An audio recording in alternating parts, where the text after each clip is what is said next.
मैं अभी विशालगंज में हूँ, त्रिपुरा में, और यहाँ पे इस बिल्डिंग पे हम लोग अपने कार्यकर्ता के सभा के लिए आए थे। और कुछ ही देर में यहाँ पे बीजेपी के जो गुंडे हैं, आइए मैं आपको दिखाती हूँ। यहाँ जो आगे ये पिंक वाला बिल्डिंग है, ये उनका ऑफिस है, पार्टी ऑफिस है।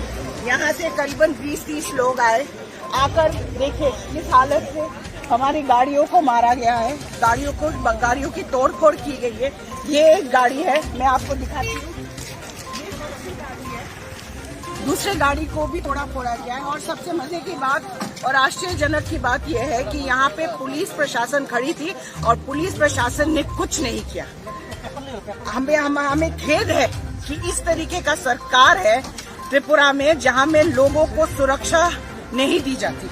यहाँ पे हमने ना किसी से कोई बैर करी, ना किसी से कोई झगड़ा करा। बस हम यहाँ पे अपने पार्टी के कार्यकर्ताओं के साथ उनके साथ मिलने आए थे और उनसे बात करने आए थे। प्रजातंत्र की हत्या की जा रही है यहाँ पर त्रिपुरा पे, और मैं पूरे त्रिपुरा वासी के लोगों से ये गुहार लगाती हूँ कि इस तरीके का सरकार को आपको उखाड़ फेंकना चाहिए, ना कि ऐसे लोगों पे हमला किया जाए। यहाँ पे हमको मारने के लिए जान से धमकी दी जा रही है। हमने अभी पुलिस को बुलाया, डीजीपी को फोन करा, तब जाके थोड़ी सी राहत मिली है। नहीं तो हालत देखिए किस तरीके से हमारी गाड़ियों को तोड़ा गया है।